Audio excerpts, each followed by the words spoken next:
കൊല്ലം പരവൂരിൽ ഷവർമ ചോദിച്ച് നൽകിയില്ലെന്ന് ആരോപിച്ചു യുവാക്കളുടെ അതിക്രമം. കടയുടമയായ യുവതിയെ മർദ്ദിക്കാൻ ശ്രമിക്കുകയും തൊഴിലാളിയെ ആക്രമിക്കുകയും ചെയ്ത സംഭവത്തിൽ കോങ്ങാൽ സ്വദേശി സഹീർ പരവൂർ പോലീസിന്റെ പിടിയിലായി. കഴിഞ്ഞ ദിവസമാണ് സഹീറും മറ്റൊരു യുവാവും പരവൂരിലെ കടയിൽ ഷവർമ ചോദിച്ചെത്തിയത്. എന്നാൽ 2 ഷവർമയാണ് ബാക്കിയുള്ളതെന്നും അത് നേരത്തെ ഓർഡർ എടുത്തതാണെന്നും കടയുടമ സോണിയ അവരോട് പറഞ്ഞു. എന്നാൽ ഷവർമ കിട്ടാതെ പോകില്ലെന്ന് വാശി പിടിച്ച് സഹീർ ഓർഡർ അനുസരിച്ച് കടയിൽ തയ്യാറാക്കി വെച്ച ഷവർമ എടുക്കാൻ ശ്രമം നടത്തി. ഇത് തടഞ്ഞ യുവതിയെ പ്രതി മർദ്ദിക്കാൻ ശ്രമിക്കുകയും അസഭ്യം പറഞ്ഞുവെന്നുമാണ് പരാതി. കടയിലെ തൊഴിലാളിയെയും പ്രതി ആക്രമിച്ചു. ഷവർമ കിട്ടില്ല എന്നായതോടെ കടയിൽ നാശനഷ്ടങ്ങളും വരുത്തി. യുവാക്കൾ മദ്യലഹരിയിലായിരുന്നുവെന്നും കടയുടമ സോണിയ പോലീസിന് മൊഴി നൽകി. നാട്ടുകാർ ഓടിക്കൂടിയതോടെ യുവാക്കൾ വന്ന വാഹനത്തിൽ രക്ഷപ്പെട്ടു.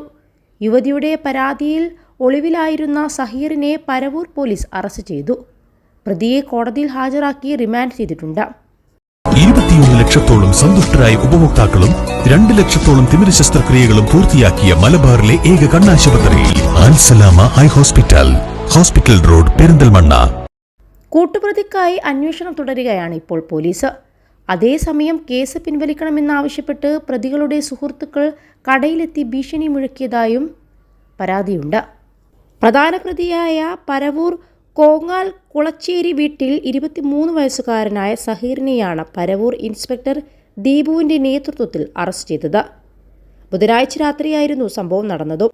ഈ സ്ത്രീക്കൊപ്പം ജോലി ചെയ്തിരുന്ന കടയിലെ മറ്റൊരു ജീവനക്കാരനെ കുത്തിപ്പരിക്കേൽപ്പിക്കുകയും ചെയ്തിട്ടുണ്ട്.